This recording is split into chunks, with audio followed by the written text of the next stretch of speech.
여러분 안녕하십니까? 오늘의 미국, 한국 밖에서 보는 한국 강혜신입니다. 네, 지난번에 말씀드렸던 것처럼 이제 이미 미국이 5월 1일, 한국은 오늘이 월요일 아침이 시작되는 5월 2일입니다. 이제 일주일하고 하루밖에 남지 않았습니다. 윤석열 대통령 당선자가 대통령으로 취임하는 날이 한국 날짜로 5월 10일입니다. 그래서 오늘은 여러분들께 왜 바이든 대통령은 일본 그 쿼드 회의를 가기 위해서 일본을 먼저 방문하고 한국을 나중에 방문하는 게 아니라 그 중요한 회의를 하러 가기 전에 한국 방문부터 하는가? 새로운 이제 취임한 지 열흘밖에 되지 않는 그 시점에 그런 윤석열 대통령 당선자를 방문을 하는가? 이 점을 전해드리고요. 거기에는 여러 가지 인도의 입장과 일본의 입장도 포함이 됐겠죠. 일본도 리셋 버튼을 누르고 싶어 하는데 일본이 리셋 버튼을 누르고 싶어 하는 그 중앙에는 중국만 있는 것이 아니라 북한도 있고 북한만 있는 게 아니라 중국도 있습니다. 그리고는 이제 윤석열 대통령 당선자는 뉴스위크의 한 그 어피니언에 따르면 지정학적인 지뢰밭을 걷게 될 것이다 하는 것에서 외교 정책을 여러 가지를 구분해 놨고요. 또 일본뿐만이 아니라 북한이 이제 김정은 위원장도 선제 무기로 핵무기를 쓸 수 있다 이렇게 발표한 상황이기 때문에 그 내용, 그리고 김정은 위원장은 블라디미르 푸틴의 우크라이나 침공에서 무엇을 배웠고 어떻게 할 것인가, 그리고 앞으로 푸틴이 우크라이나 전쟁에서 이기면 김정은 위원장은 거기서 무엇을 아이디어를 얻어갈 것인가, 그에 따라서 미국의 대북한 정책, 또 미국뿐만이 아니라 한국과 일본에도 미국이 해줘야지 될 그럴 일들이 있죠. 또 마지막으로는 마지막에 이제 그 워싱턴 포스트의 조지 로긴 컬럼리스트, 이분은 이제 국제 그 이슈에 대해서 컬럼을 많이 쓰고 계시는 분이죠. 너무나 유명한 그분의 컬럼을 끝으로 오늘 마무리를 짓겠습니다. 그래서 이슈는 뭐 한 대여섯 가지 정도 되겠네요. 먼저 4개국의 안보회의 쿼드, 뭐 딱 하면 맨 뒤에 이제 그 컨버세이션, 대화 이렇게 끝나는 조직체죠. 뭐 4개를 뜻하는, 현재까지 4개지만 미국, 인도, 일본, 호주 전부 중국을 겨냥해서 안보입니다. 그 안에 영어 단어 약자로 쿼드라고 쓰는데 안보, 뭐 대화, 협력 이런 것이 포함되어 있죠. 그래서 이 기시다 후미오 일본 그 총리가 한국과 관계 개선을 원하는 것 가운데 하나도 바로 이제 이 중국을 겨냥한 이런 부분인데, 왜 일본을 먼저 아니라 한국을 먼저 방문을 하는가? 제가 지금 이 내용은요, 인도에서 발행되는 썬데이 가디언이라고 한 몇십 년 된 그런 매체가 있습니다. 썬데이 가디언이 지적한 점을 전해드리겠습니다. 일본 총리는 한국과의 관계 개선을 원하는데 뭐 그 가운데는 중국 때문에 중국이 신경 쓰여서 그런 것도 있고, 뭐 다 알고 계시는 것처럼 한국의 윤석열 대통령 당선자의 대표단이 친서를 가지고 윤석열 당선인의 뭐 일본 총리를 만났습니다. 만났는데 한국과 일본이, 그러니까 그 윤석열 당선자가 취임하기 전에 전략적인 이슈로 이 문제를 두 나라가 또 쿼드 회의가 열리기 전에 뭔가를 했다는 얘기가 되겠죠. 그런데 일본과 조금 달리 인도와 일본이 입장이 다릅니다. 모든 그 국제 관계에 대해서는 일본은 지금 열심히 한국이 쿼드에 조인해 주기를 원하는데 인도는 꼭 그렇지는 않은 것 같습니다. 한국이 이 4개국에 조인하는 것이 처음에 조인한 게 아니기 때문에 좋은가 나쁜가 하는 것은 인도 총리와 외무장관이 지금부터 쿼드 회의가 열리기 전까지 열심히 의논을 해보겠다는 입장입니다.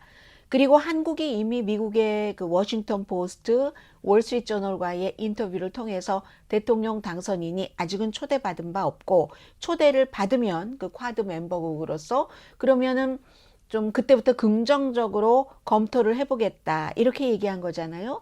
그렇기 때문에 윤석열 대통령 당선인의 미국 언론과의 인터뷰는 우리 다 아는 내용이야. 이렇게 보는 게 아니라 세계에서 지켜보고 있다는 것을 다시 알 수가 있고요. 쿼드 리더들은 아직까지는 뭐 한국이 여기에 들어와야지 되느냐, 들어오면 우리가 들어오겠다고 신청서를 접수하면 어떻게 하겠는가에 대해서 결론을 내린 바는 없습니다. 한국에서는 미국이 원하니까 또 일본이 원하니까 다른 나라들도 전부 원할 것이라고 생각을 하고 있지만 인도나 호주는 아직 입장 정리가 조금 되지 않은 것 같습니다.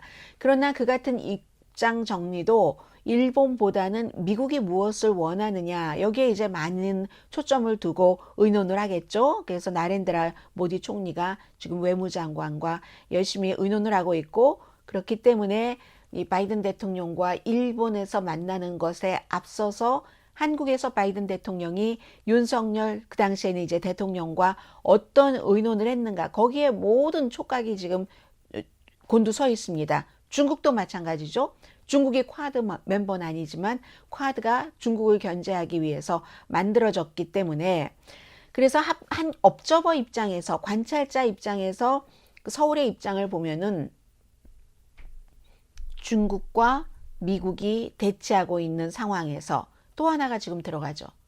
세계 질서가 우크라이나 전쟁이 어떻게 되느냐에 따라서 달라질 수 있으니까 러시아가 이기면 러시아와 중국이 힘을 잡게 될 테고 그리고 중국과 러시아의 의도대로 세계 질서가 다시 개편될 가능성이 높습니다. 그러나 미국과 유럽연합이 이긴다면 그건 또 달라지는 문제죠. 어제 낸시 펠로시 하원 의장이 우크라이나에 가서 젤렌스키 대통령을 만났습니다. 낸시 펠로시 하원 의장이면 지난주에 국방장관과 국무장관도 갔지만 미국의 그 고위직 가운데서 가장 높은 사람입니다. 대통령과 부통령만 지금 안 간 겁니다. 그리고 낸시 펠로시가 서열 3위가 가서 한 얘기가 뭐냐면 한마디로 우크라이나가 러시아에 이길 때까지 미국은 우크라이나를 지원하겠다. 후원 포함해서 지원에는 돈이 들어가는 겁니다. 군사적인 여러 가지 그 작전을 수행하기 위해서 그렇기 때문에 지금 미국과 유럽도 이 러시아가 절대로 이겨서는 안 된다는 입장이고 중국은 약간 양다리를 걸치면서 러시아 쪽에 지금 가까운 입장이고 이 전쟁이 어떻게 되느냐에 따라서 세계 지형이 바뀌니까 윤석열 대통령 당선자로서는 참 곤란할 수밖에 없는 거죠. 해서 이제 인도 총리도 바이든 대통령의 입장을 더 확실하게 한국 대통령과 미팅이 끝낸 뒤에 듣기를 원하는 것이고요. 지금으로서는 한마디로 말씀드린 것처럼 이 그룹에서는 한국까지 이제 포함시킨다 하는 확장에 대한 정책이 없지만 그렇지만 미국이라는 국가의 입장에 따라서 언제든지 그 정책은 바뀔 수 있는 것. 그리고 한국이 이 쿼드 멤버에 들어가지 않는다 하더라도 한국으로서도 참 안보도 중요하지만 경제도 중요하니까 중국과 미국을 다 생각할 수밖에 없고 이 시점에 우크라이나 전쟁이 끝나준다면 모르지만 끝날 것 같지 않습니다. 그래서 한국은 우리가 멤버로는 가입하지 않더라도 뭐 워킹 그룹 같은 게 있잖아요. 같이 함께 일하는 그 정도로 마무리가 될지 알 수 없는 일입니다. 이걸 지금 세계가 주목하고 있습니다. 한국, 일본, 중국, 미국, 인도 뿐만이 아니라.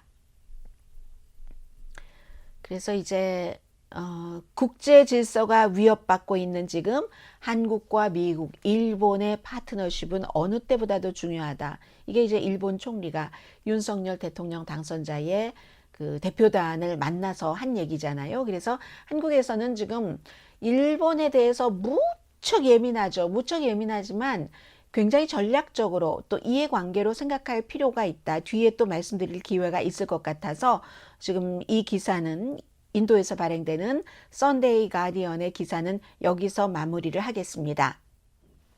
이번에는 뉴스위크에 실린 기고문을 소개를 해드리겠습니다.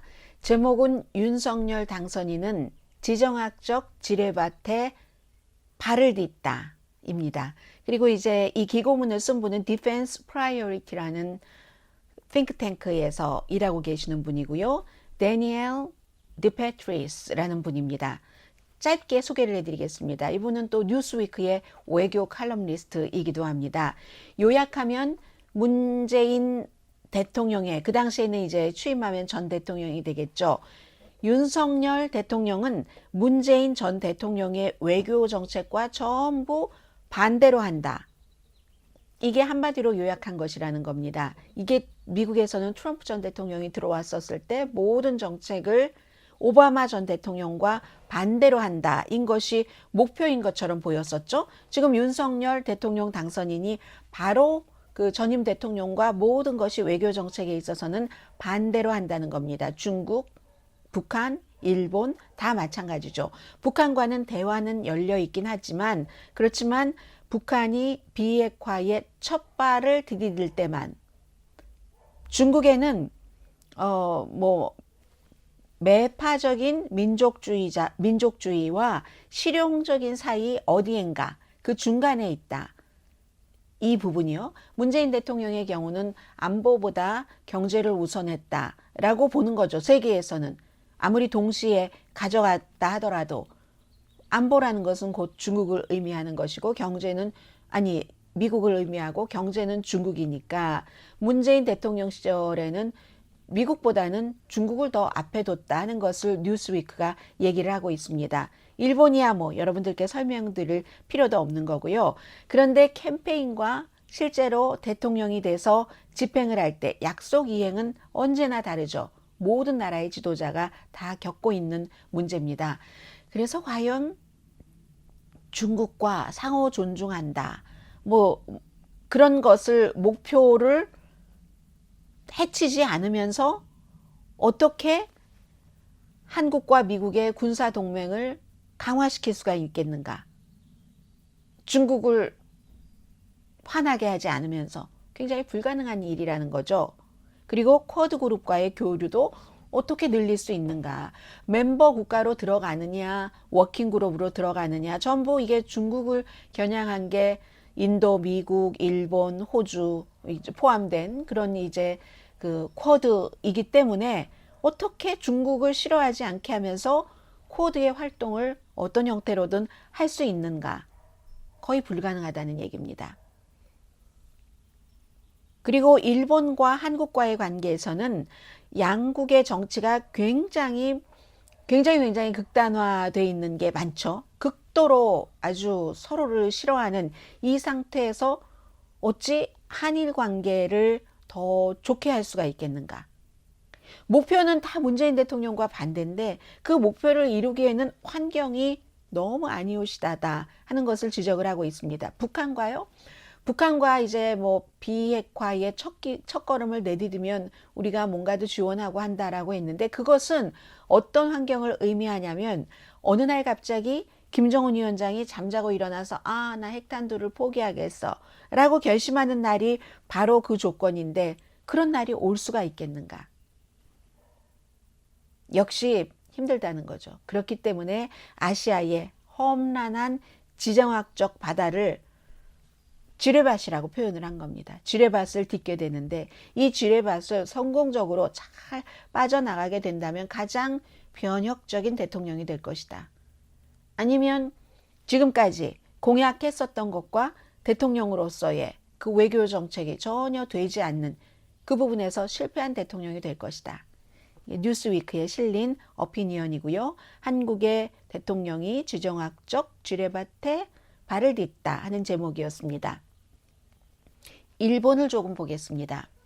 일본의 기시다 후미오 총리는 이게 꼭 뭐 한국이 좋아서 관계 개선을 하자는 게 아니라 또 한국의 많은 매체에서는 일본 좋다는 식으로 일본 형태로 관계 개선을 하자 하는 건데 이거는 굉장히 좀 냉정하게 보는 게 좋을 것 같습니다. 일본은 일본 입장에서 좋은 한국과의 관계를 유지하고 싶어 하는 것이고 한국도 일본이 필요하죠. 북한 문제나 중국 문제나 여러 가지에서 필요 없다고 얘기하는 건 그건 말이 되지 않습니다. 무역 관계에서도 필요하고요. 일본은 일본 나름대로의 뭔가를 발전하고 한국은 나름대로의 그래서 가까운 곳에 있기 때문에 서로 잘하는 것을 만들어서 팔고 사고 하는 무역 관계도 만들고 꼭 북한 문제, 중국 문제가 아니라 할지라도 그렇기 때문에 외교 관계에서는 일본만 이기는 외교가 어디 있고 한국만 이기는 외교가 어디 있겠습니까?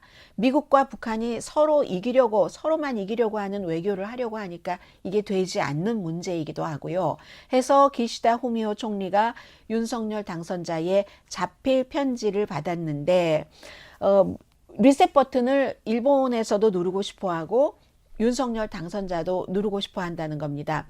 문재인 대통령은 미사일 발사 그 세부 사항 같은 것이 포함돼서 이 점을 미국에서 중요하게 생각하는데 꼭 미국뿐만이 아니라 한국에서도 마찬가지로 중요하게 봐야지 될 필요가 있다고 생각이 됩니다. 거듭 말씀드리지만 한국에서 이제 문재인 대통령을 지지하시는 그런 분이나 매체에서는 일본의 북한 문제 알고 있는 게 우리가 뭐가 필요해? 그 정보 필요 없어. 우리가 더 가깝고 탈북자도 많이 우리나라 와서 살고 있으니까 그거 필요 없어. 우리는 한국과 일본과 미국의 북한 이슈에 관한 공조 같은 거 필요 없어라고 많이 얘기했습니다. 방송에서 특히 자극적인 방송을 굉장히 제가 많이 들었습니다. 그런데요, 그렇지가 않죠. 왜 한국이 미국에서 얻어야지 되는 북한 정보가 있고 한국이 일본에서 얻어야지 되는 북한 정보가 있습니까? 어떤 때는 일본이 한국보다 북한의 미사일 발사 같은 것을 훨씬 빨리 감지하고 훨씬 자세히 분석을 해 놓습니다. 그러나 일본에는 탈북자가 없기 때문에 이 탈북자 등등을 통해서 나오는 정보를 가질 수가 없습니다. 북한 이슈에 대해선 다다익선인 겁니다. 정보가 많으면 많을수록 더 정확한 분석이 나오는 양국의 이런 입장을 바탕으로 해서 문재인 대통령은 당시에 그런 그 세부 사항이 포함된 일본, 미국과 함께 군사 공유 협정에서 탈퇴하겠다고 위협을 했었던 적이 있죠. 물론 이유는 있습니다. 일본이 뭔가 무역에서 한국이 마음에 안 들 정도로 굉장히 힘들게 했었을 때 그런 탈퇴의 위협도 했었는데 그 이후에는 또 일본의 주장이 2018년도에 한국 군함이 일본 항공기에 미사일 표적 레이더를 고정했다. 이렇게 비난하고 나서 군사협력은 크게 위축된 게 사실입니다. 한국은 우리 그런 일 없다. 라고 얘기를 하고 있고 그런데 이 문제 빼고도 말씀드린 것처럼 교역에서도 무역에서도 많은 것이 있다니까요. 그런데 제가 지금 말씀드리고 있는 내용이 월스트리트저널의 분석입니다. 서울과 도쿄의 관계는 회복되기 쉽지 않을 것 같다. 아무리 기시오 총리가 원하고 윤석열 당선자가 원한다 하더라도 그 당시에 대통령으로서 한국의 문제는 윤석열 대통령은 반쪽의 대통령인 겁니다. 투표할 때까지만 하더라도 그 반쪽의 대통령으로서 서울이 만약에 일본의 식민지였으니까요. 그 식민지였던 국가에게 뭔가 뭐 같이 리셋 버튼을 누른다 하면은 워낙에 또 문재인 대통령 당시에 반일 아니라고 하지만 반일을 했습니다. 많이 미국에서 바라볼 때는요. 그렇기 때문에 그 당시에 그렇게 했었는데 지금 일본과 리셋 버튼을 누른다고 하면 그것이 순전히 일본에 양보하는 것으로 보인다는 거죠. 특히 문재인 대통령을 지지했었던 아직도 존재하고 앞으로도 존재할 반의 한국 사람들 가운데서는. 그러니까 그런 전 식민지였던 그 지배자에게 양보하는 모습을 보여서 반발을 면할 수 있을 것인가. 한국에서는 친일이라는 말을 듣는 걸 너무 싫어합니다. 그래서 굉장히 조심을 하죠.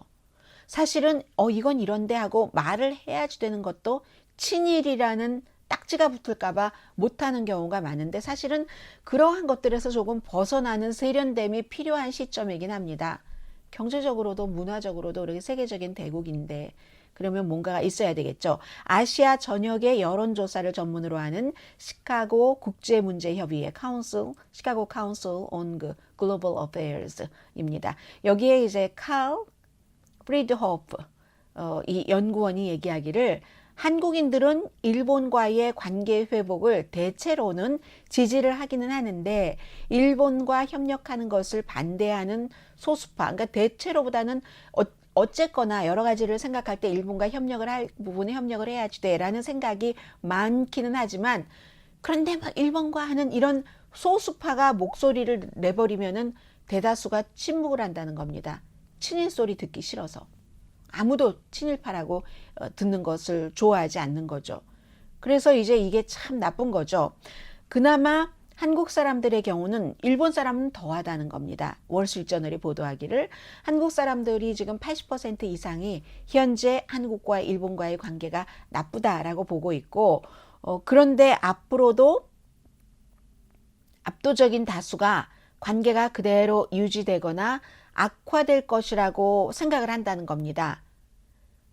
관계가 지금 나쁘고 앞으로도 악화될 것이다. 그렇지만 또 부분적으로는 한국에서는 관계가 개선돼야지 돼 라고 생각하는 사람들이 대다수 이상이라는 거죠.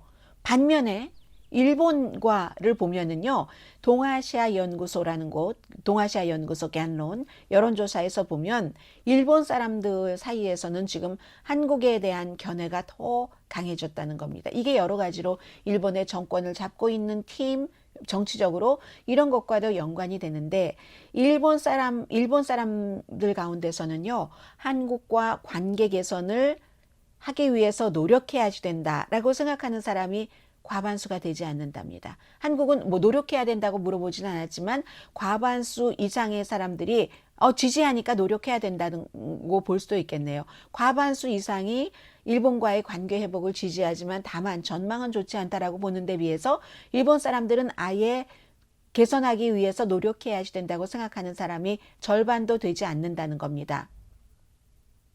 그리고 그 관계가 개선될 것이다 라고 기대하는 사람도 거의 없다는 겁니다. 가장 논란이 되는 부분은 위안부, 이 문제죠. 2015년 당시에 합의한 것. 박근혜 전 대통령 당시에, 그리고 문재인 전 대통령이 이것을 아니다, 우리 뭐 여러 가지로 볼 때 이건 아니다 라고 이제 뒤집었죠. 그러니까 일본에서는 아니 왜 한국은 국가 대 국가로 한 것을 이렇게 쉽게 뒤집을까? 라고 비난을 많이 했잖아요. 원천적으로 따지고 가면은 예전에 박정희 전 대통령이 한일 관계 수립할 때 미국이 아니라 일본에서 돈도 많이 그 당시에 뭐 죗값을 치른다 하는 형태로 줬고, 또 돈을 거저 준 것뿐만이 아니라 얼마나 그 융자도 싼 가격에 많이 해줬는가라고 일본은 계속 얘기를 하는 거고, 한국은 그런데 그게 그렇지 않다. 이게 뭐 한 번 괜찮은 적이 있지 않았는가. 김대중 전 대통령 시절에 그때로 돌아가야지 된다. 뭐 이런 얘기를 하고 있고요. 이게 쉽지가 않다는 겁니다. 그래서 윤석열 당선자가 지명한 그 외무장관 지명자가 2015년 그 협정을 인정할 것이다 라고 말했지만, 뭐 그때는 일본의 외무대신 자체도 지금의 일본 그 총리고요. 기시다 총리가 당시에 서명한 사람이잖아요. 그렇게 하고 해서 이건 알 수 없는데, 그 같은 국민적인 정서 등으로 인해서 일본과의 리셋 버튼은 쉽지 않다라는 상태라는 겁니다. 그러니까 뉴스위크가 이런저런 문제를 해결하면 정말로 혁신적인 대통령이 될 수 있는 것이다 라고 지적을 한 것이고요. 북한 문제를 보겠습니다. 북한이 김여정에 이어서 김정은 국무위원장도 원하진 않지만 핵무기를 선제 공격용으로 어디에요? 한국입니다. 사용할 수 있다라고 얘기를 했죠. 본인이 직접 뭐 그렇습니다라고 열병식에서 얘기를 한 건 아니지만, 북한군 창건 90주년 열병식에서 다 그 하얀색 원수복을 입고 등장을 하고 그 뒤에 군인들이 이 같은 얘기를 하는 것을 지지를 했다는 것은 본인의 뜻이 그렇다는 거잖아요. 그리고 이제 북한의 핵 능력이 어떻게 새롭게 발전을 하고 있는지, 더 발전을 할 것인지, 이게 미국에는 얼마나 해가 되는 건지, 한국과 일본에는 얼마나 또 피해가 되는지, 그럼 미국은 무엇을 해야지 되는지, 이 점에 대해서 포린 팔러시에, 이건 굉장히 좀 전문적인 그 기사이기는 했거든요. 그래서 그 포린 팔러시에 아니네요. 포린 어페어즈에 기고를 했는데, 포린 어페어즈에 기고를 한 사람이 두 사람입니다. 빅터 차 아시죠? 부시 대통령 당시에 그 국가안보를 책임졌고 뭐 대북 문제 많이 다뤘었고, 그리고 그 카트린 프레이저, 이 두 사람이 쓴 기고문인데 너무너무 그 전문적인 그런 내용의 기고문이거든요. 그래서 제가 그 짧게 요약을 해서 잠시 뒤에 전해드리는데요. 잠시 뒤가 아니라 지금 전해드리면 되겠네요. 지금 북한의 문제는 됐고 해서 전해드리겠습니다. 자, 어떤 내용이냐면요. 결국은 지금 북한에 대한 국제 인스펙터들이 들어가 있지 않습니다. 그 상황에서 극초음속 무기, 장거리 무기를 포함해서 탄도미사일 개발하고 시험하는 것까지 올 들어서 너무 정신없이 했죠. 우크라이나 쪽으로 미국이 완전히 무게중심을 돌렸던 이때에 북한의 목표는 분명하다고 이 두 분은 얘기를 합니다. 미국의 미사일 방어 시스템을 압도하는 그 미사일 방어 시스템을 그냥 제쳐버릴 수 있는 무기를 개발하겠다는 겁니다. 그리고 거의 왔다는 겁니다. 미국이 시급하게 주의를 해야지 된다는 거죠. 미국의 전략적인 변화나 돌파구가 없다면 결국은 김정은이 미국을 타격하는 목표를 이룰 것이다. 바이든 대통령의 2022년 목표가 지금 우크라이나에 가 있지만 원래의 넘버원 목표는 중국입니다. 그리고 넘버2 러시아가 이제 추가된 거죠. 미국은 북한을 잘 이거를 어떻게 미국이 북한을 잡아둘 수 있어 이런 것을 동남아시아 국가들에게 보여줘야지 된다는 겁니다. 미국이 아프가니스탄에서 철군을 했고 트럼프 전 대통령 뭐 마음에 들지 않은 때 있으면 미군을 철군을 한다고 얘기를 하고 이런 것들을 미국 대통령들이 보여줬기 때문에 한미 정책 문서에 글로 써 있는 것처럼 뭐 재래식과 핵미사일 방어 능력을 포함해서 미국의 모든 방어 능력을 동원해서 한국이나 주변 국가들이 위험해지면 우리가 하겠다는 것을 보여줘야 된다는 겁니다. 우크라이나처럼 그 당시에는 뭐 빌 클린턴 또 러시아가 막 꼬드겨서 우크라이나가 핵을 다 이제 없애게 만들어 놓고 지금 멀쩡하게 당하게 하고 3차 전쟁이 일어날까봐 지상군은 못 보낸다. 이렇게 해서는 안 된다는 거죠. 북한은 한국과 일본을 직접적으로 위협을 하고 있습니다. 그래서 워싱턴이 그렇게 쿼드 하면서 중국을 겨냥해서 인도 태평양 지역의 평화, 안정을 원하면 북한 프로그램 더 늦기 전에 그냥 방관하고 전략적인 인내다, 오바마 스타일의 그것으로 바라보기만 해서는 안 된다는 겁니다. 시간이 지나면서 처음에는 저거 되겠어, 안 될 거야, 뭐 재진입 안 돼 했었던 그런 기술적인 문제들을 북한이 많이 해결을 했었고 그 해결을 한 거 도움이 중국과 러시아로부터 뭐 여러 가지 상업용으로도 이용 가능하게 도움을 받았던 것이 사실이고 재진입하는 강한 그 열 또 압력을 견딜 수 있는 그 기술까지는 개발한 것으로 봅니다. 포린 어페어에 실린 이 기고문에 따르면 그래서 지금 미국의 미사일 방어망을 그 요격 시스템을 이길 수 있는 능력을 갖출 때까지 필요한 것은 몇 대의 미사일 발사대만 추가시키면 된다는 겁니다. 지금 평양에 한 10개의 대륙간 탄도미사일 발사대가 있는 것으로 추정이 되는데 몇 개만 더 추가하면 미국의 방어망 시스템도 뚫을 수 있다는 겁니다. 미국은 이런 것을 방어하는 44개의 지상 요격기 보유를 하고 있는 것으로 추정이 됩니다. 아무튼 이렇게 돼서 북한 이론적으로 말씀드린 것처럼 추가 발사대만 몇 개 있으면 되는데 미국이 지금 그 우크라이나 전쟁으로 그 유럽 안보가 불안정하니까 거기에 가 있는데 그것만 신경 쓸 일이 아니다. 지금 또 그것과 연관해서도 북한의 핵 위협이 고조되고 있다. 핵무기 필요성을 더 확실하게 생각을 했을 것이고 두 번째는 만약에 북한이 남한과 싸운다면 남한에선 절대로 북한이 남한을 공격하지 않을 것이라고 생각하시는 분들도 많이 계시는 것 같지만 설령 지금 김정은 위원장이 그럴 뜻이 없다 하더라도 북한 내부나 외부의 사정이 어떻게 바뀌느냐에 따라서 한국은 핵을 갖지 않았기 때문에 그 가능성을 두고 북한이 남한을 공격한다는 핵공격 가능성까지를 두고 모든 것을 준비를 해야지 안전한 거죠. 그래서 빅터 차 교수가 이 얘기를 하는 겁니다. 한국과 싸운다면은 미국의 개입을 막기 위해서도 핵을 보유해야지 되고 쓸 수 있다는 이제는 뭐 선제 타격 이런 말까지 푸틴이 하는 말을 김정은도 똑같이 하고 있습니다. 그리고 세 번째는 만약에 푸틴도 핵을 사용할 수도 있다 하는데 사용을 해서 작은 그런 전술적인 핵을 사용을 해서 러시아에 큰 이득이 있었다면 why not? 김정은 위원장이 왜 안 쓰겠는가 하는 것을 얘기를 합니다. 그리고 이제 뭐 풍계리 핵실험장 여러 가지가 완성되면 이 윤석열 대통령 당선자 취임을 전후로 해서 핵실험을 할 것으로 우린 당연히 예상을 하고 있죠. 2017년 이후에 처음으로 핵폭발을 하게 되는 겁니다. 북한의 미사일 위협에 대처하려면 미국은 강력한 실용주의를 선택해야지 된다고 얘기를 합니다. 그 강력한 실용주의라는 것은 어떤 형태로든 한국의 자체 능력을 향상하도록 지원을 해야지 되고, 이스라엘 아이언돔을 모델로 한 SM 그 3 같은 그런 함선 기반이죠. 방어 요격 시스템 같은 것. 또 미사일 방어에 관한 한국, 미국, 일본의 협력도 중요한 단계라고 얘기를 합니다.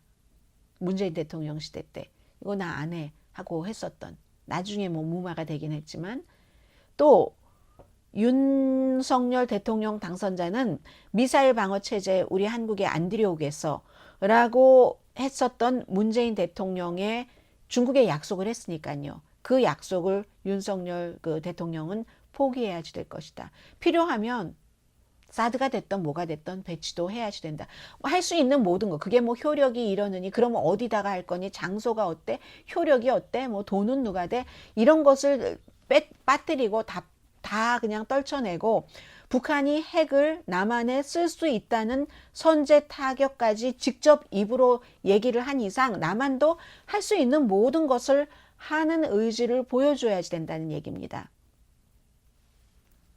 그리고 미국은 북한이 이제 핵 보유국이다 하고 협상을 하기를 원하잖아요. 우리 핵에 있어서는 강대국이거든 하잖아요. 그런 것을 위해서 결의를 다지고 있는데, 미국도 작은 핵 국가지 하면서 거기에도 집중을 해야지 된다 하는 게 이제 두 분이 쓴 그 포린 어페어에 쓴 북한의 미사일 메시지라는 제목 기사입니다. 자, 마지막으로 워싱턴 포스트의 국제관계 칼럼니스트, 글로벌 오피니언 칼럼니스트 조지 로긴, 이분도 책 같은 것도 많이 쓰신 분입니다. 이분의 오피니언을 소개를 해드리겠습니다. 김정은은 푸틴의 전략을 지금 채택을 하고 있다. 앞서 많이 말씀드렸던 열병식에서의 여러 가지 2년 동안 이 팬데믹 때문에 스스로 고립한 이후에 이분이 뭐라고 얘기를 하냐면요. 거의 첫 번째 문장을 한번 제가 다시 한번 한국말로 키워드로 해놨는데, 영어로 다시 보자면 2년 그 뒤에 굉장히 좀 과대망상적인 그런 표현을 했습니다. 과대망상적이고, 그리고 전체적인 그런 그 독재주의자가 민주주의인 이웃을 공격하겠다고 위협을 한다. 이 위협한 것을 넘어서 푸틴은 위협하고 경고하고 하지도 않고 그 과정 생략하고 우크라이나를 공격을 해버렸습니다. 지금 김정은이 그렇게 하고 있다는 거죠. 3개월 전에 푸틴에게 어울렸던 것을 이제는 김정은도 하고 있다. 푸틴이 뻔뻔하게 우크라이나 침공 이후 더욱 공격적으로 변했는데, 북한이요. 많은 것을 테스트를 하고 있잖아요. 이 부분에 대해서는 사실은 얼마 전에 월스트리트저널의 그 기고문 그 전문가에 따르면 이게 꼭 누구의 스케줄을 맞춘 게 아니라, 눈치 보고 한 것이 아니라, 팬데믹 당시에는 여러 가지가 그 경제적으로 너무 어려웠는데 지금 경제적으로 할 수 있으니까 한다 이런 지적도 있지만, 그렇지만 이분의 지적도 당연히 맞겠죠. 푸틴의 우크라이나 침공, 그리고 핵을 쓴다 만다 하는 위협 같은 것이 김정은 위원장에게 어떻게 영향을 주지 않았겠습니까? 푸틴이 벼랑 끝 지정학적 교과서를 썼더니 제자인 김정은 북한 위원장도 주목을 하더라.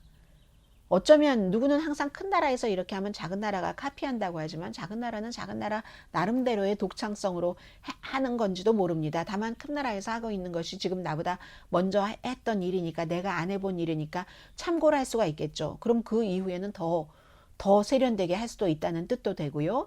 안드레이 렌코프 서울 그 국민대학교 교수, 이분이 미국에서는 이 북한 문제에 있어서 가장 이쪽도 아닌고 저쪽에 정부 사람에 속해 있는 사람이 아니니까요. 정치 진영에 속해 있는 사람도 아니고 한국 사람도 아니고 하니까 좀 냉정하게 바라본다고 미국에서는 많이 인용을 하고 있습니다. 북한의 전략이 바뀌었다고 봅니다. 안드레이 란코프 교수는요. 수십 년 전에 핵을 개발할 때까지만 하더라도 북한이 아주 힘들고 작은 나라였으니까 미국으로부터 우리를 정말 지지하겠다. 미국이 우리를 공격하지 못하도록 핵을 개발해서 억제력으로 쓰겠다. 우리 자기 방어, 국가 방어, 자위에 대한 생각이었는데, 지금은 이 핵으로 정복을 가능하게 하는 프로그램을 연구하는 쪽으로 바뀐 것 같다. 정복이라는 데가 어디겠습니까? 한국을 얘기를 하죠. 사우스 코리아를 얘기합니다. 물론 그렇다고 반드시 핵으로 사우스 코리아를 공격한다는 뜻은 아니지만 상황에 따라서 무모한 행동을 할 위험이 있다는 거죠. 바이든 대통령은 계속 전략적인 인내만 재조명을 하고 있는데, 그런데 주변 국가들은, 북한 주변 이웃들은 한국이나 일본이나 그럴 그 여유가 없다는 겁니다. 푸틴의 우크라이나 전쟁에서 얻은 교훈은 분명하게 확고하게 방어 동맹의 약속을 담보를 해줘야 된다는 겁니다. 그것만이 독재자의 이웃나라 침공을 막는다는 겁니다. 그러니까 약간 늦은 감이 있지만 미국에서 공격용 무기도 다 보내고 하잖아요, 지금. 한국에도 요청을 하고, 미국의 대사도 직접 요청을 하고, 젤렌스키도 요청을 하고, 이런 것이요. 한국이, 예를 들어 북한이 한국을 만약에 침공을 한다고 하면 딱 지금 러시아가 우크라이나를 침공을 하는데 계속 다른 국가들이 벌을 줘서 저거 침공한 게 잘못한 거네 하는 것을 느낄 수 있도록 김정은 위원장이 그렇게 보여줘야지 된다는 겁니다. 그럴 때는 우크라이나가 지금 왜 저렇게 지상군 파병 못하고 그 비무장 그 영공에 그 상공의 비행기 못 나르게 그렇게 못하고 있습니까? 나토 회원국이 아니기 때문에 그렇잖아요. 그러니까 어찌 보면 아시아에서 나토와 같은 기구를 만들어서 뭐 한국이라든지 일본이라든지 이런 나라가 북한으로부터 피해를 입으면 가만히 안 둔다. 너희는 정말 죽고 만다 하는 것을 그게 필요할지도 모르겠다는 거죠. 호주를 포함해서. 그런 나토 기구와 같은 군사 동맹인 거죠. 물론 한국에 28,000명의 미군이 주둔해 있습니다. 그렇지만 How many times 트럼프가 얘기를 했습니까? 뭐 미군, 뭐 주한미군 철군이다. 방위비를 뭐 몇 배로 올려요? 그런 얘기. 트럼프 전 대통령은 말만 하고 허풍처럼 끝났지만 바이든 대통령은 아프가니스탄에서 미군을 철군을 했잖아요. 그러니까 그런 것을 말로 약속하지 말고 우크라이나에게 과거에 90년대 초에 했던 것처럼 뭔가 이런 기구를 만들어야 되는 게 아닌가 하는 지적을 하고 있습니다. 브루킹스 연구소의 선임 연구원입니다. 마이클 오헨런. 이분은 동맹, 어떤 억제력, 외교 이런 모든 것들이 동시에 해야지 된다는 얘기죠. 그래서 그럼 가장 지금 이상적인 것은 가능한 것은 비핵화 자체. 북한이 지금 비핵화 하겠습니까? 절대 안 한다니까는요. 비핵화 자체는 나중으로 미뤄두고 북한에 대해서 하고 있는 제재를 조금 약하게 해주고 대신 동결. 지금 뭐 발사대 몇 개 더 있어야지 된다. 이 사람은 이렇게 얘기하고 빅터 차 교수 같은 경우는 그리고 다른 사람은 다른 게 필요해. 그렇게 뭐 그렇게 소형화하고 뭐 됐겠어 하잖아요. 그런 모든 것들이 우리가 인스펙션을 북한에 들어가서 일일이 다 1부터 100까지 해보지 않았으니까 확신을 할 수가 없는 거잖아요. 이 상태에서 비핵화는 나중에 한다고 하고 핵 개발을 멈추게 하면서 북한에게 제재했었던 것을 하는 그런 핵 프로그램 동결을 추진해야지 된다고 얘기를 하는 겁니다. 민주적인 위협을 하는 민주적인 국가, 이웃 국가를 위협하는 모든 독재자를 저지하는 가장 좋은 방법. 이건 우크라이나에 있어서의 러시아가 될 수도 있고 앞으로 대만에 있어서의 중국이 될 수도 있는 거죠. 그것은 푸틴이 우크라이나 전쟁에서 실패하도록 해서 평양이나 베이징이 푸틴의 그 길을 따르지 않도록 하는 것이다. 김정은의 행동과 발언을 무시해서는 안 된다. 워싱턴 포스트의 칼럼니스트의 얘기입니다. 조지 로긴 씨의 얘기입니다. 그래서 이번 주에 많이 나온 얘기 가운데 하나가 또 한국의 우크라이나에 이제 군사적인 지원을 해달라 이런 것을 젤렌스키 대통령이 직접 그 의회에 가서 연설도 했고 뭐 미국이나 다른 나라들이 얘기를 하기도 하고 우크라이나가 얘기를 하기도 하고 한국이 세계 무기 수출국 6위입니다. 지금 그보다 지금 더 올라가려고 하고 있는 것이고 그런데 이제 살상 무기 지원에 대해서는 계속 지금 say no, no, no 하고 있는데 특히 한국의 그 청궁 지대공 미사일을 사기를 원합니다. 우크라이나에서 LG에서 만든 거잖아요. 아주 묘한 거죠. LG가 그 러시아의 기술을 전수받아서 만들었는데 그 지대공 미사일을 그 우크라이나에 팔아서 그것으로 러시아를 공격을 한다면 이게 어떻게 되는 거예요? 그렇게 될 경우 LG로서는 한 20년 걸렸는데 20년 동안 러시아와의 그 파트너 같은 것을 참 깨게 되는 거죠. 이게 지금 한국의 기업이 안고 있는 가장 큰 문제입니다. 이해가 됩니다. 근데 모든 사람들을 다 만족시킬 수도 없고 모든 기업이나 국가 안보나 뭐 인도적인 것이나를 동시에 다 100% 만족시킬 수가 없잖아요. LG만 그렇겠습니까? 현대, 삼성 다 마찬가지죠, 지금. 그래서 이제 그런 문제가 있는데 기본적으로는 가장 큰 것은 독재 국가가 민주국가를 그렇게 할 때 한국이 전혀 상관이 없다면 뭐 저도 덜 보도를 해드리겠는데 한국이 상관이 있잖아요, 금방. 중국, 북한. 미국도 상관이 있죠. 제가 방송하고 있는 미국은 이런 것을 당한다는 입장이 아니라 정리한다는 입장에서 세계의 1등 국가라는 그런 입장에서 러시아가 북한에 기술을 주면은요, 한 5명만 보내면 여러 가지 지금 그 북한이 마지막 뭐 풀지 못하는 이런 문제라든가 이런 건 금방 해결이 된다는 겁니다. NPR 방송에 보도를 해드리고 있습니다. 그리고 뭐 인도의 경우도 그 국가적인 그 차이는 다 다른 거예요. 파키스탄과 그렇게 대결하고 있는데 러시아 무기를 사다가 파키스탄과 대결하고 있는데 어떻게 러시아에 아주 그냥 고개를 싹 돌려버릴 수도 없고 러시아, 이스라엘도 마찬가지죠. 러시아가 이란에 더 많은 지원을 하면 어떡하는가. 이란과 러시아가 숙적 중에 숙적인데 이런 문제들이 있고 한국도 마찬가지 그 어려움이 있는 거죠. 그래서 이 마지막에 이 NPR 방송도 어떻게 지적을 하냐면 윤석열 대통령 당선자가 이제 한국이 경제적으로나 문화적으로나 너무나 큰 세계 국가이기 때문에 그 10개 국가 가운데서 국제적인 무슨 일이 일어날 때보다 날 때마다 크게 개입하지 않는 국가는 한국밖에 없습니다. 한국이 꼭 시야가 좁고 우리만 알고 이기적이고 그래서 그런 게 아니라 이 같은 북한, 중국, 러시아 같은 다 이런 이슈가 있기 때문에 그렇죠. 그래서 윤석열 대통령 당선자가 여기서 치고 나가야 된다라고 얘기했을 때 저도 심정적으로 그렇지. 항상 한국이 우물안개구리라고 하고 세계 뉴스는 저 뒤에 해외 탑픽감으로 조금 나오고 막 그것도 진영 논리에 따라서 읽고 해석을 하고 하니까 전혀 세계적인 분위기와 상관없이 되고 파악이 안 되고 그렇게 되잖아요. 그런데 다른 국가들은 그렇지 않잖아요. 그런데 여기서 딱 딜레마가 걸린다는 겁니다. 국제적으로 나가고 싶지만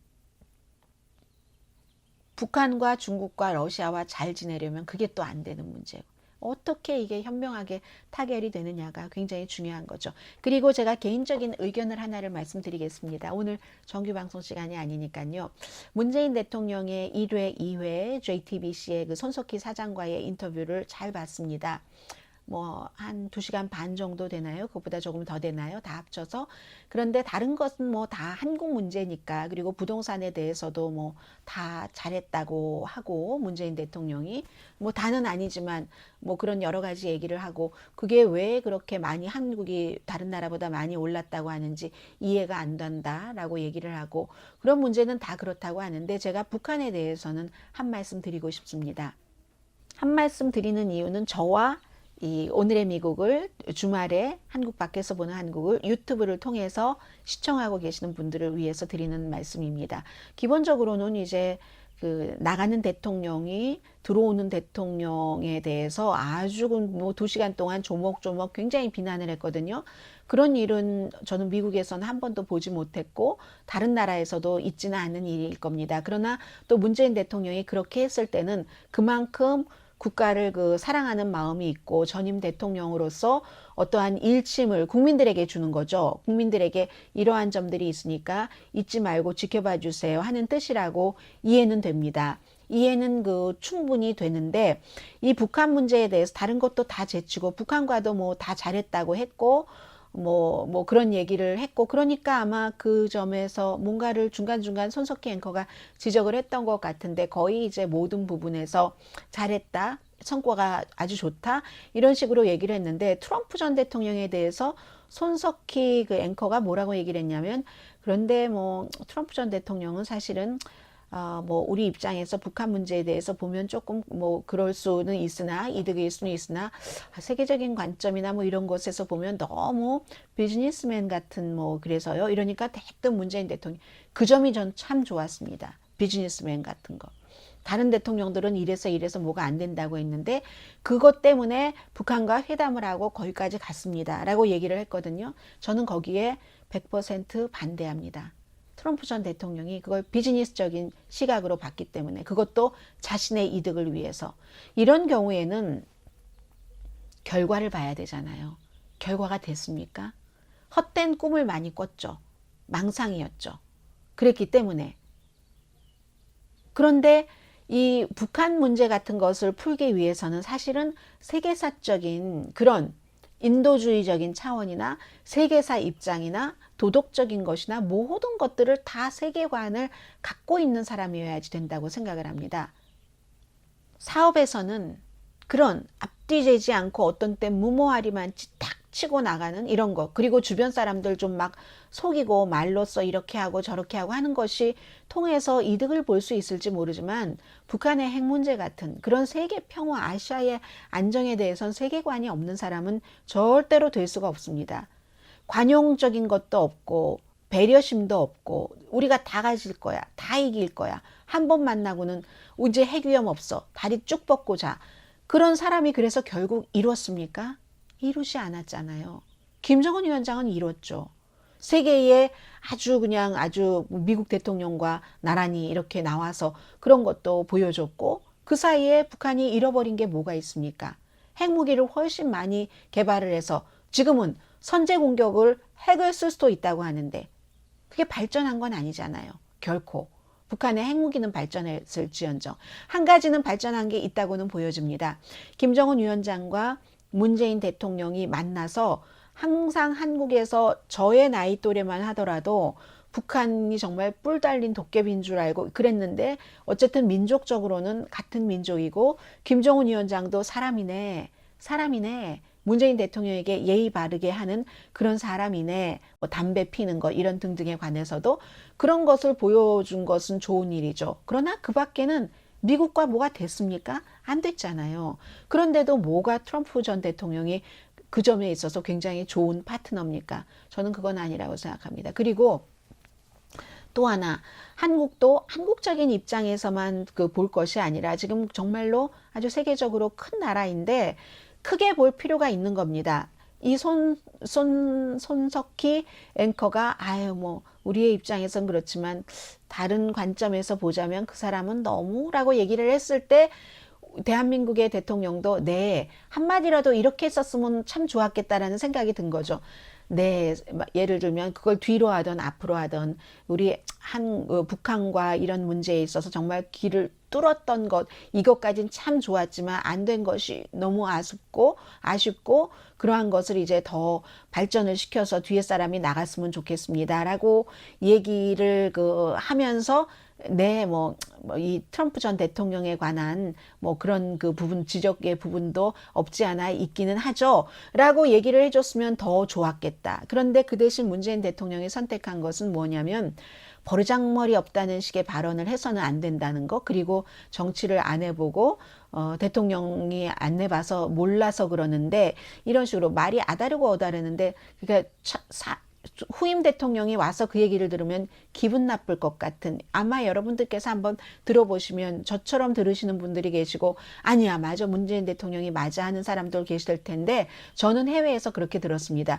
조금 더 여유롭게 버르장머리 없게 그거는 말이 안 된다는 식으로 굉장히 깎아내리는 식으로 그 얘기를 했습니다. 그래서 손석희 앵커가 뭐라고 또 말을 했을 때도 그랬는데 그런 것과 그러니까 그런 부분도 조금 부드럽게 하고, 그리고 또 이 트럼프 전 대통령에 대해서 네, 우리로서는 또 그런 좋은 면도 있지만 기회를 완전하게 살리지 못한 것에 대해서는 끝내 아쉬움이고, 이렇게 좋게 말하면서 그렇지만 세계적으로는 네, 트럼프 전 대통령의 약간 그런 것도 어느 정도 근데 무조건 좋다. 그리고 세계적인 관점이나 그 밖의 관점은 예를 들면 상관조차도 안 하는 것 같은, 그게 세계 10대 국가에 속하는 국가의 지도자로서는 약간 좀 작아 보이는, 그렇지만 다행히 그게 한국말이니까 영어가 아니니까 다른 나라 사람들이 못 들었기 때문에 다행이라고는 보여집니다. 오늘도 욕을 많이 먹을 것을 각오하면서 이쯤에서 절대로 세계적인 그런 것을 할 때는 희생이 따라야지 되는 것이고 국가가 또 도약을 할 때도 세계 속에서 같이 살아갈 때도 돈도 다른 나라가 힘들다고 하면 주고 우리가 조금 희생을 받더라도 그 희생에 대해서 왜 이걸 해야지 되는가를 국민에게 공지를 할 수 있는 능력도 있어야지 되고 저는 한국에서 더 큰 지도자가 나올 수 있는 날이 한국의 지도자가 더 큰 지도자로서 도약을 할 수 있는 그런 환경과 또 개인적인 노력 같은 것도 그렇게 되길 바랍니다. 그런 뜻에서 무슨 뭐 국내적인 문제뿐만이 아니라 앞으로 해외에 연관된 그런 것들 특히 미국과 연관돼서는 뭐 반미하면은 애국자인 것처럼 그건 아닌 것 같아요. 예를 들어서 중국과 미국과를 놓고 볼 때 제가 미국에 살고 있습니다만 중국과 지정학적으로 그 중국이란 나라나 한국이란 나라를 이사를 시킬 수 없는 그런 문제 때문에 경제적인 거 중요한 건 너무 사실입니다만은 안보가 우선인가 경제가 우선인가를 생각해 보면 동시에 갈 수 없다면 안보 없는 국가가 있습니까? 경제가 있습니까? 안보를 완전히 미국 없이 한국 자체적으로 할 수 있게 되는 날이 오기 전에는 미국을 무조건 반미하면서 막 그래서 한국에 좋을 것 없다 하는 게 미국에서 보고 있는 저의 시각이기도 합니다. 네, 야단 많이 맞을 거 각오하고요. 야단 맞으려면 매심이 좋아야지 되니까 좀 맛있는 거 먹으려고요. 내일 정규 방송 시간에 뵙겠습니다. 한국 밖에서 본 한국 강혜신이었습니다.